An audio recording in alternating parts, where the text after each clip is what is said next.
কিন্তু আজরাইল কাউকে দেখে আসে না, সে প্রেসিডেন্ট হোক আর মুচি হোক।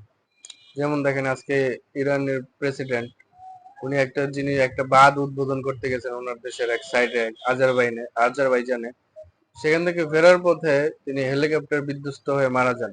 এবং একটা ইন্টারেস্টিং ঘটনা হচ্ছে, সেখানে 3টা হেলিকপ্টার ছিল, যার মধ্যে 2টা হেলিকপ্টার নিরাপদে পৌঁছায়, কিন্তু প্রেসিডেন্ট এবং পররাষ্ট্রমন্ত্রীকে যে হেলিকপ্টারটি বহন করতেছিল সেই হেলিকপ্টারটি বিধ্বস্ত হয়। মৃত্যু কিভাবে হয়, কখন হয়, কেউ আমরা তা জানি না।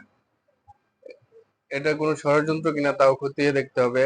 আর ইব্রাহিম রাইসি, ইরানের যিনি মারা গেলেন প্রেসিডেন্ট, উনি প্রেসিডেন্ট থাকা অবস্থায় মারা গেলেন হেলিকপ্টার, এরকম ঘটনা খুব কমই শুনি আমরা।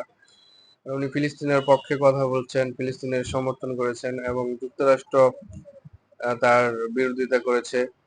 তো